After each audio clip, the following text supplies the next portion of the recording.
Welcome to our first devlog, or I'm not really sure how I want to call that, changelog for our project DRUID.GG. Today I want to show you all the changes that we have done in October, so please stay tuned. Okay, so let's go through all the changes that we have done for October 2025. The first feature I want to demonstrate to you is DRUID UI. We want to create a very modular system for our game servers where we don't want to create an app which is very static and very opinionated against Minecraft or Rust or Arc. We rather want to create a very flexible platform which supports a lot of plugins or modules or however you want to call it. And each game server is its own module. For that to work, each game server also needs to define its own UIs and it needs to support user-generated content. This is where DRUID UI comes into play. DRUID UI is basically our way to create a front end with Druid. This is an example of a DRUID UI where you can easily modify your Minecraft server and you don't need to edit just a file. You have this very nice UI. We will make it even nicer, so this is just the first draft and you can change values here, you can filter for values, all these things. And all of that is done with our own custom framework. It works with Lua, and as I said, there are additional videos planned. So this is one of the biggest changes for October and I'm very excited. We plan to do much more, and also we are already planning a second iteration of this feature because there's much more benefit we can provide to the user, I believe. Another big change is the ability to create multiple servers.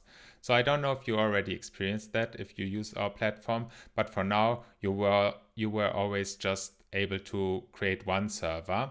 And we have a whole sidebar here, so it looked always pretty lonely to just be able to create one server. So for now, we give you the ability to, create multiple servers. So let's say what do we want? Maybe just something small. We want to create a Gary's Mod server and can just create it. You also saw a second feature there, but I will focus on that in a sec. So before you would have gotten an error that you are only allowed to create one instance of a server in the beta.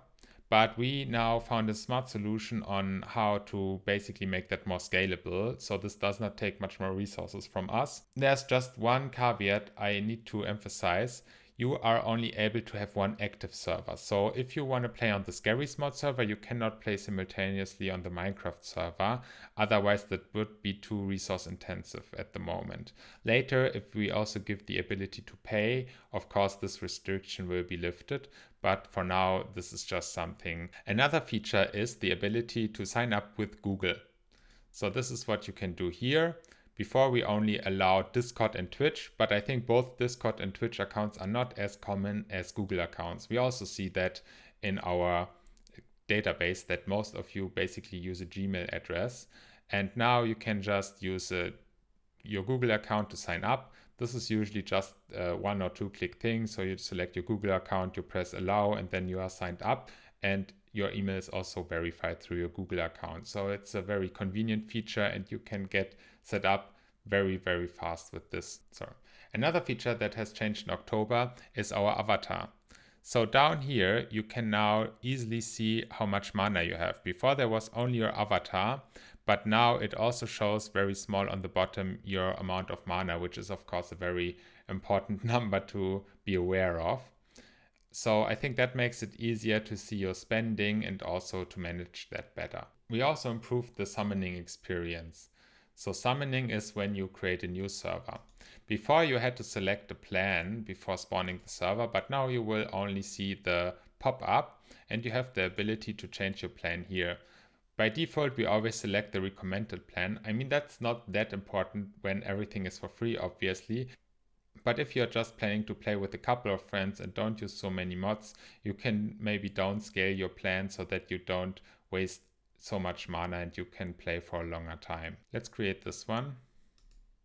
Just a very small one. Nice. And now you can also change your plan. To be able to change your plan, your deployment must be active. I mean, otherwise it's also not consuming mana. So let's just wait until this is live. Now it's live. Now in theory you should be able, probably just to refresh. Okay, now Now it's active, and then we can just go here and do change CPU and memory, and then you can select each of these plans. At the moment we have a problem with the storage resizing, so your storage will always stay the same. Please keep that in mind, but this always also gives you the ability to change back your plan to something smaller, because you can only go to back to a smaller plan if your storage keeps unchanged. This is also the case for other hosting providers, by the way, because it is very risky and also not really possible to downscale storage without risking data loss. So we choose the smallest plan. Let's go to the biggest plan. And I think our deployment should restart in a sec. Yeah. And after that, we are at the biggest plan. We also did more bug fixes and minor improvements that I will not mention here, but this is of course always ongoing. We also focused a lot to ramp up our video production, so I hope we can release way more videos in the future to explain features of Druid and also, of course, do these change logs.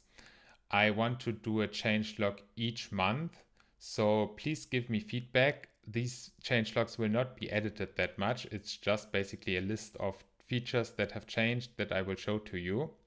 We have a lot planned for the future, as I said, and especially regarding DRUID UI, and also other major changes are still planned. So we are definitely not at a spot where we say we are feature complete and nothing big is coming anymore. Quite the opposite. I think we are at a level where we are a decent game host, I would say, but we don't provide the benefit that I wish we will in the future.